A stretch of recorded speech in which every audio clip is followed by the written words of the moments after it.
What's up? What's up? What's up? What's up? What's up? We are live. We are live. We are live.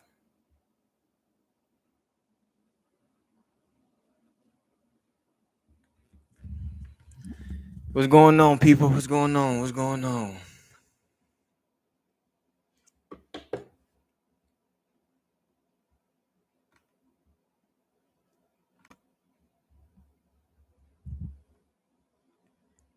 I want to start a little Q&A. I want to make this a Q&A Friday. Q&A Friday. Ask me anything sports related. Anything. Let's get it going. Let's get it going. I'm just going to let all my Facebook people know that I'm live.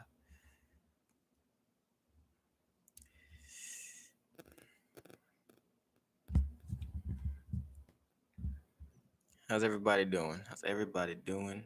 How's everybody doing?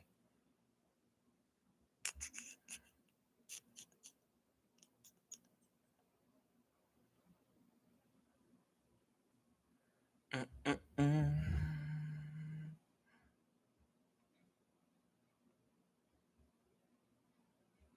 If you don't know, now you know.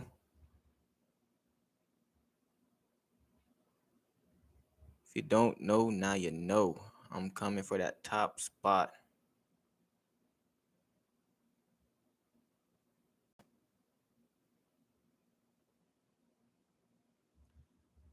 My dumb self just put love now. I'm live now, cuh.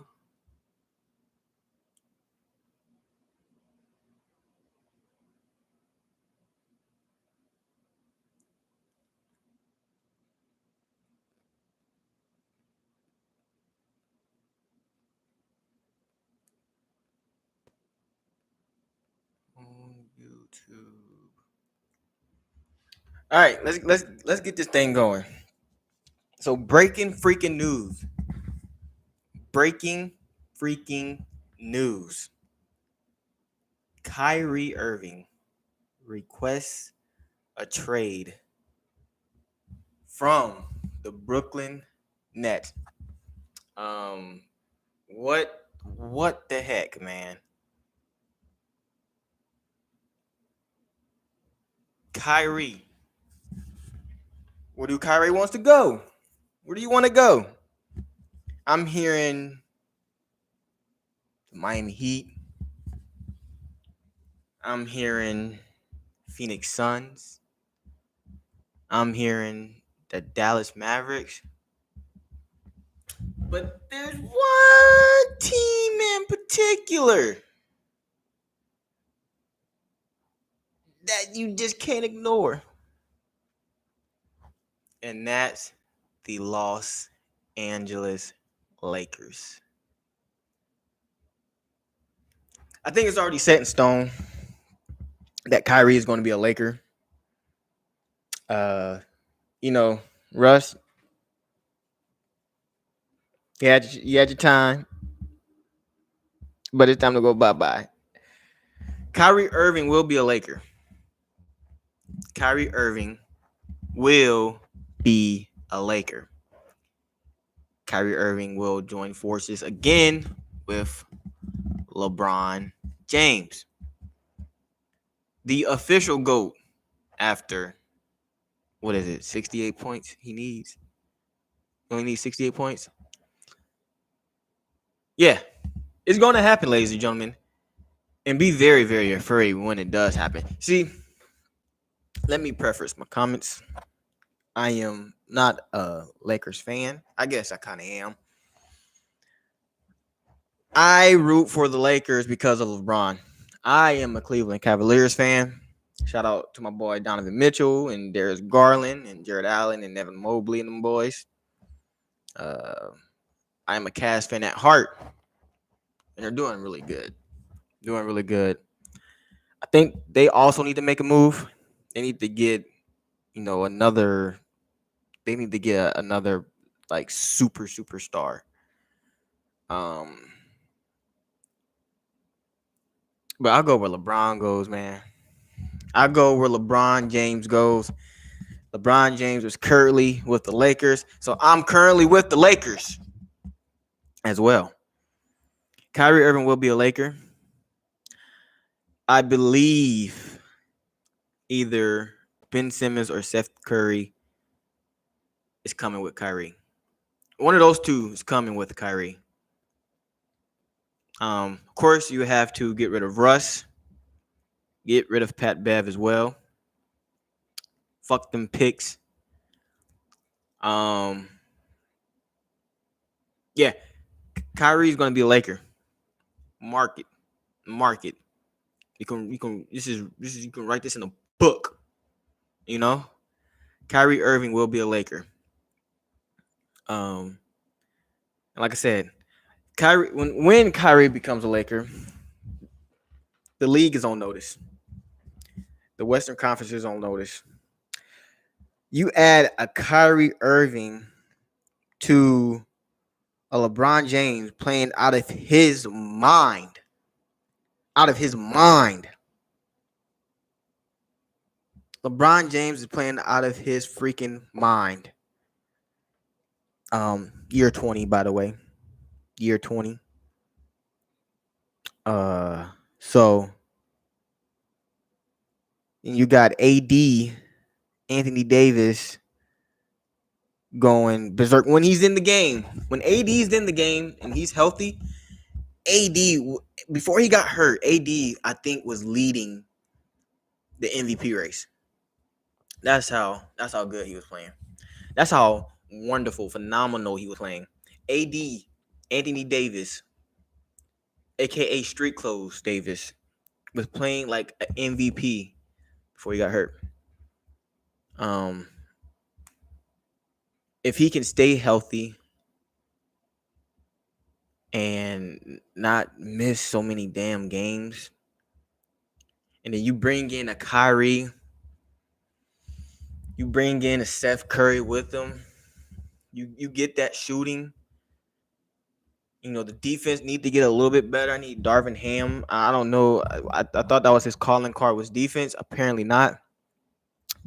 But if you could sum up some defense, summing up some defense with some shooters, man. With LeBron playing how he playing, and you got Hashimura doing work, and Dennis Struder can give you 9-10 a game. Because you know Kyrie going to give you 17, 20, maybe even 30. You know LeBron good for 30. AD good for damn near 30. I mean, you know, Thomas Bryant, you know, Trent Brown, I think, Trent Brown Jr., he can score. Lonnie Walker come back. Austin Reeves come back. I'm telling you, he gonna have 5 of them things. Quick. The promo I was trying to run didn't go as planned. So what I wanted to happen, I wanted to say a code word throughout the video, and said code word was pickles. You know what I wanted to happen, how it should have went, and it's probably my fault for not clarifying how I wanted to go. But how I wanted to go, you had to just be a subscriber. You had to like the video. You had to comment the code word in the comments. Nobody did that. So, but we're gonna run it. We're gonna run it again, and I'm gonna make sure that I explain it exactly how it needs to go. So, but we're gonna run it again, and we're gonna do this the right way. And I'm gonna give away $10 to somebody. So, but back at the matter of hand, Kyrie's gonna be a Laker soon, and I'm excited. I think LeBron's the best duo he ever had was with Kyrie. That was the best duo. Those two had so much chemistry together, and if it wasn't for Golden State leeching off Kevin Durant. I think LeBron and Kyrie would have won at least one or two more championships together. I could realistically see them winning about 3 championships, especially if they stayed in Cleveland with the role players that they had. You know, I think those two together would have won at least one or two more championships together. But hey, maybe they win one together this year. Um, I love NBA trades. I love the trade deadline in the NBA because this is where you see unexpected names get traded. This is where you see like the big blockbuster trades. This is where the NFL lacks. I think NFL never has like crazy trades. It's probably once in a blue moon the NFL has like a crazy trade. It seems like every year the NBA has like a crazy trade. So I'm looking forward to the trading deadline in the NBA. I think it's going to be really great, really great. It's always great. It's always great. See who's where. See who's going to go where. So I'm looking forward to it. I'm hyped. I'm really hyped. I'm really hyped. This is going to be crazy. This is going to be crazy. Wherever he goes. I think. Without being biased, I think another great, another great, um, another great team he can go to. I like the pair with him and Luca. You put him and Luca in a backcourt. Oh my god, that's scary. That's scary. Him and Luca in a backcourt together. Um, that's scary. That's scary. I don't like Miami as a destination. I don't think Miami's going anywhere. You got Jimmy Butler. You have to give up a lot to get Kyrie if you're Miami, I believe. And I don't think Miami has the pieces. I know the Lakers definitely doesn't have the pieces, but I will take Russ over anybody that Miami has other than Bam. I don't think they'd give up Tyler Hero for Kyrie. I don't think they'd give up Bam Adebayo for Kyrie. So who are you going to give up for Kyrie? Um, same goes for same goes for the Mavs. Who are you going to give up for Kyrie? I think now a sleeper team could be the Phoenix Suns. Could be the Phoenix Suns. Chris Paul for Kyrie straight up. Is that fair? DeAndre Ayton for Kyrie. Is that fair? So what would you put Booker at the 3? Put Kyrie at the 2? CP at the 1? You know, or have Mikal Bridges do you trade Mikal Bridges in that 2?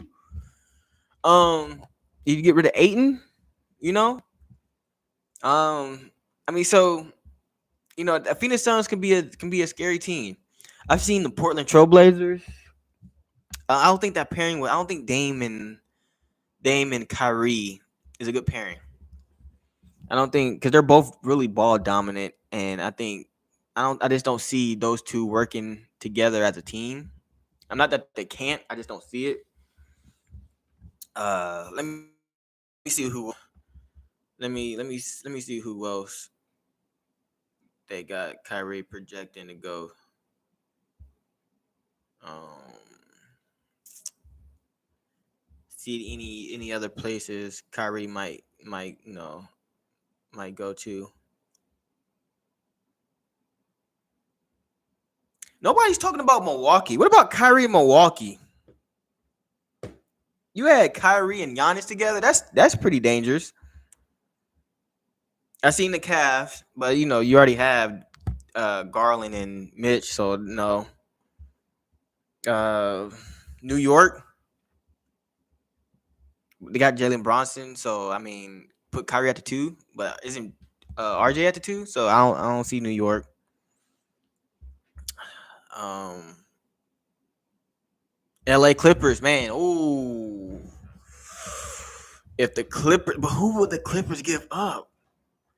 See, I'm basing this off of because obviously you have if you're the Lakers, you're giving up Russ, and Russ been playing crazy.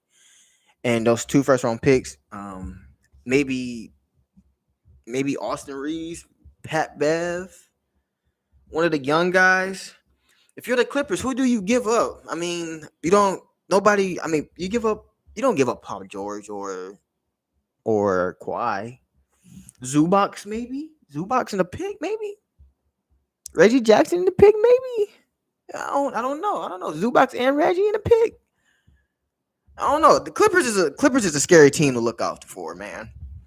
Minnesota Timberwolves, D Russ, Kyrie straight up.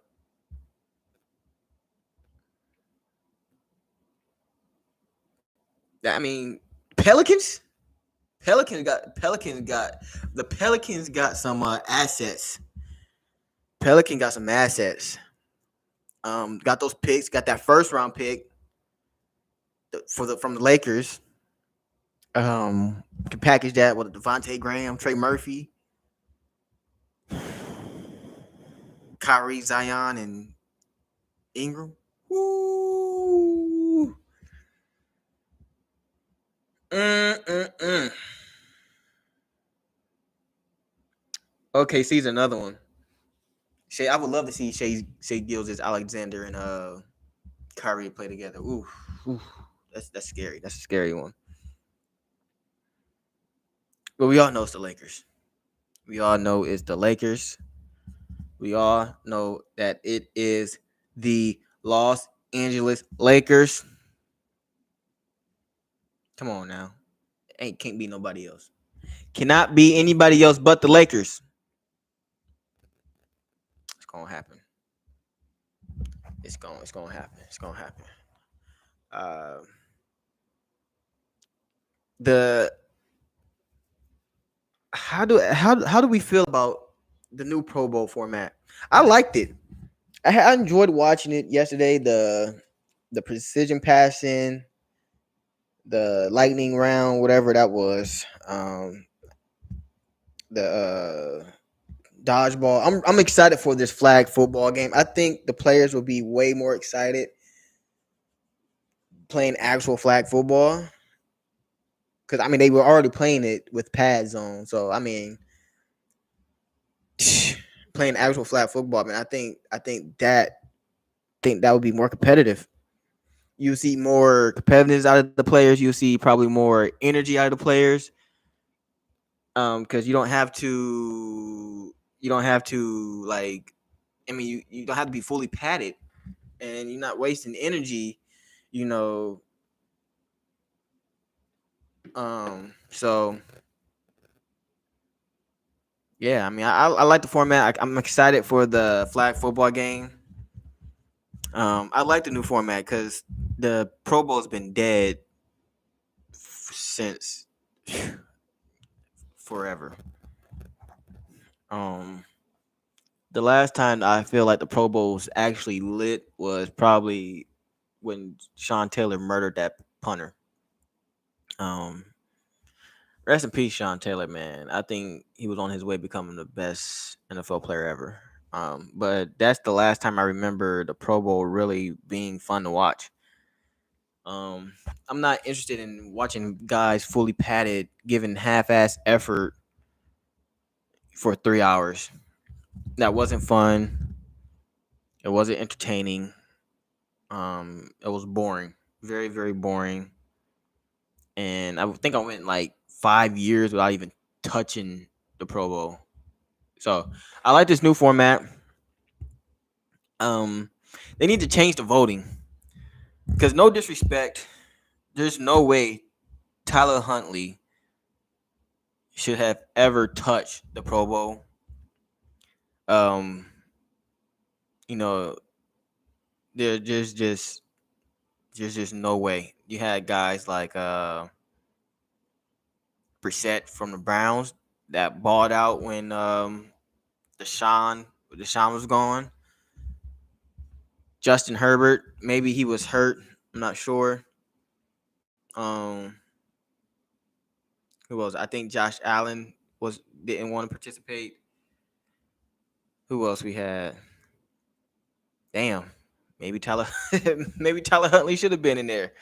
I can't think of nobody else on the AFC side who could have been another replacement. That's crazy.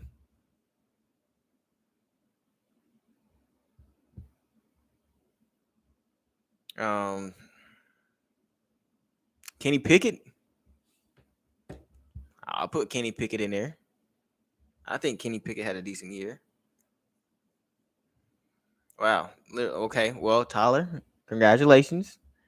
You do deserve it because I don't see anybody else on the AFC side that was, worthy enough to be the replacement. But I think I'm excited for the Super Bowl, man. I'm excited for the Super Bowl. I think the Chiefs take it. I know they're going to take it. Patrick Mahomes. And let me say something about the Chiefs. Don't let the Chiefs don't let the Chiefs uh get a top 10 defensive player next year. Do not let that happen. Because if it happens, good God Almighty, they're repeating. That's the one thing Chiefs has been missing on it. Chiefs been missing a Patrick Mahomes type player on defense. Somebody that's we got that in Chris Jones. I'm talking about in the secondary. Don't let us get like a Jalen Ramsey or a Darius Slay or Jair Alexander. Don't let us or AJ. Don't let us get one of those type players in our secondary. I'm telling you, repeat season. I think our defense is going to be better next year. With our D line, with our pass. I mean, second in the league in sacks. Linebacker core is one of the best. Willie Gay, Nick Bolton, Leo Chanel. Also, I mean, the Chiefs played, I think, 5 or 6 rookies on defense this year. No, 7, because you got George Karlaftis, Leo Chanel, Brian Cook played some, Trent McDuffie, Jalen Watson, Joshua Wood, 6 rookies.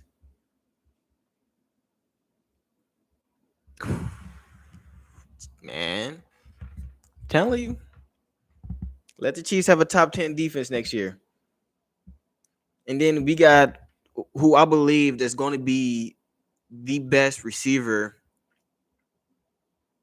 I'm not gonna say he's gonna be the best receiver, but he's gonna be. I'm pretty sure he's gonna be the Chiefs' best receiver next year when he comes back healthy. Justin Ross. Let me tell you, Justin Ross paired with Patrick Mahomes is gonna be one of those. It's gonna be like a D Hop Deshaun situation. You know how D Hop was for Deshaun. Them Clemson receivers, man. Them Clemson receivers are insane. I would like, other than Ohio State, I think Clemson might have the best receivers coming out of college almost every year. Going back to Sammy, of course D Hop, uh, I believe Mike Williams went to Clemson, right? If I'm not mistaken, Mike Williams went to Clemson. Justin Ross, Clemson, man. If you want a receiver, there's only 2 schools you should go to, and that's Ohio State and Clemson. That's it. Um, Ohio State is unanimously wide receiver U.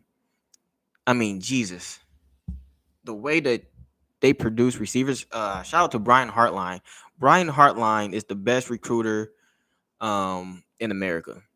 I mean, geez, Louise. I mean, just look at the guys he put doing the NFL, and look at the guys that he guys coming to Ohio State this year alone, and then he goes out and get the number 1 wide receiver in next year's class, the number 2 overall prospect.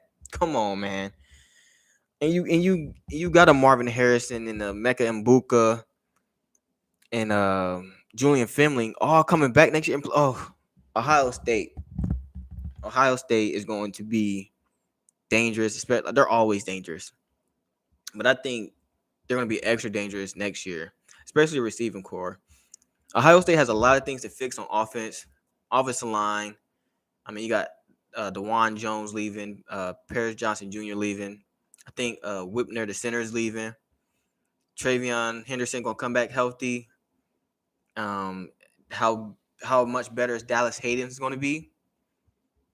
The receiving core in our tight ends, I have no issue with. We just reload with those.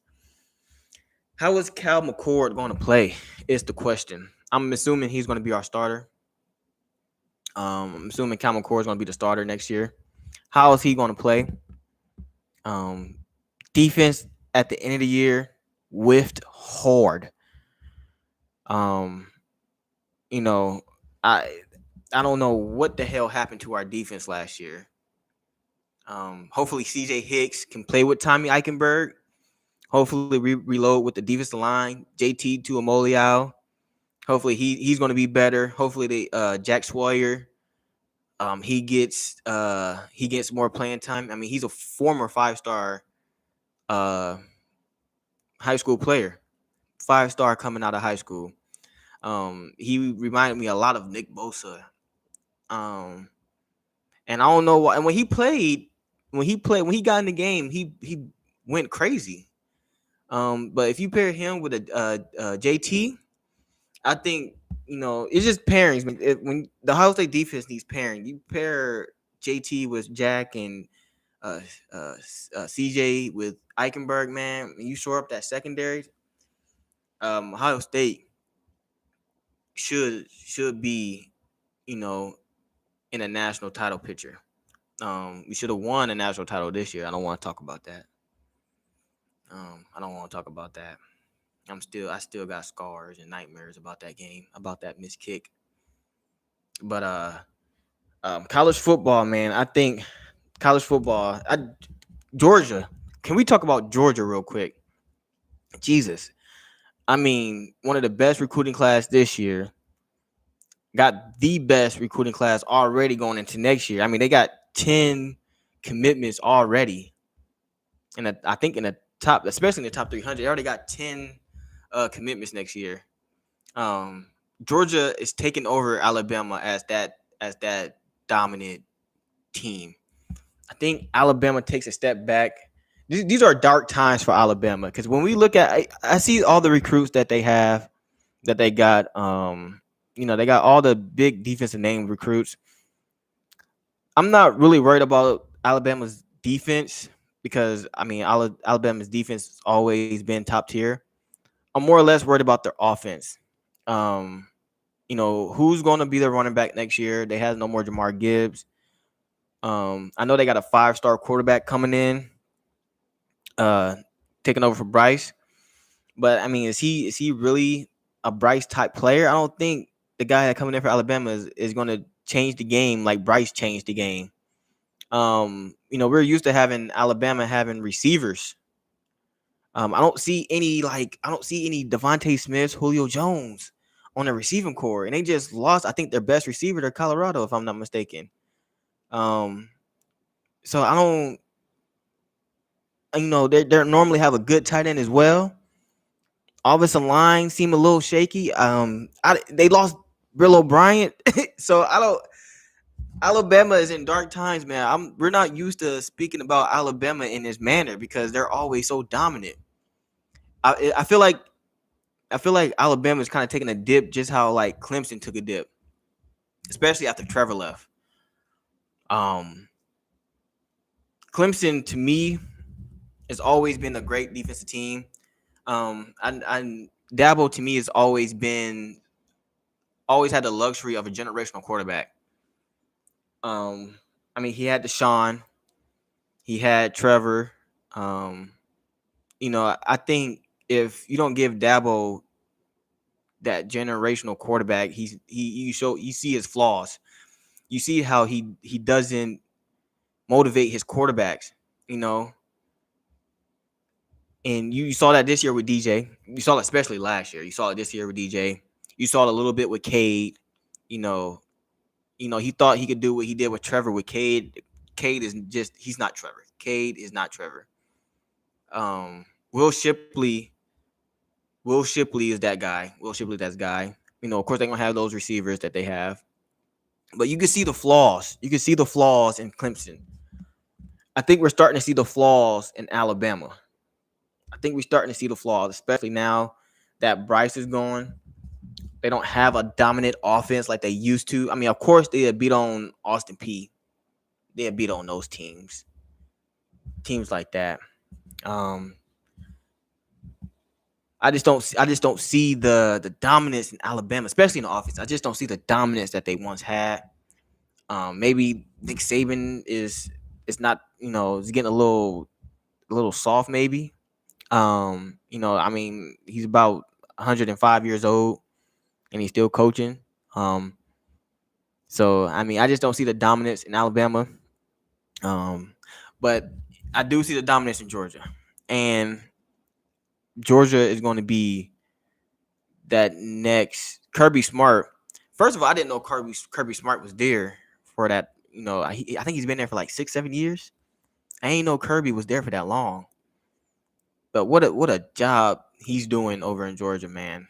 Georgia is about to be going to be preseason #1 team for probably the next 5 years. So it's going to be wild. College football is in good hands for the next 5 or 6 years, I believe. I like that teams are. I like that teams are moving conferences. You got UCLA and USC going to the Big Ten. It's gonna be weird seeing them in the Big Ten because they're Californian teams going all the way across country to the Midwest. But seeing them play Michigan and Ohio State every year is gonna be fun. Texas, Oklahoma to the SEC, not this year, but it should be 2024. That's going to be seeing Texas versus Alabama versus Georgia versus Texas A&M. Those Texas and Texas A&M games are going to be fun. The Ole Miss and Texas games are going to be fun. I'm excited to see that. Texas. I thought Quinn Ewers was going. I feel bad for Quinn. Let me say this because I don't think he starts all the games next year. I think Arch takes over for him early too, like the third or fourth game. I think Arch comes in for him because it's the hype around Arch. People are gonna want to see him play, and Quinn just got he left Ohio State. He would have been starting this year, but I get it. You want to play, but with Arch Manning coming in Texas, he's going to be demanded to play. And I just feel bad for Ewers because he's just going to get pushed to the side because you get somebody with the mystique and the family royalty as a Manning, especially a quarterback Manning. He's going to be pushed to play. So I think Arch comes in and I think he comes in and he comes in early. The quarterback recruiting class this year might be one of the best. With Dante and Nico, man, that Nico guy, Tennessee, whatever they paid him, pay him more. Because I think he just looks comfortable playing quarterback. He looks like it's too easy for him actually when he plays. When I watched him in his 707s and I watch him when he does 707s and some of his senior highlights, man, he just looks like it's easy for him. It looks like he just goes out there and just does his things easily. So I'm excited for this upcoming college football season. But that's my time for today. I'm gonna go ahead and get out of here. I'm gonna hit the gym. Thank you for tuning in and chatting with me, man. I want to do some more live, so thank you for coming out, and I'll see y'all later.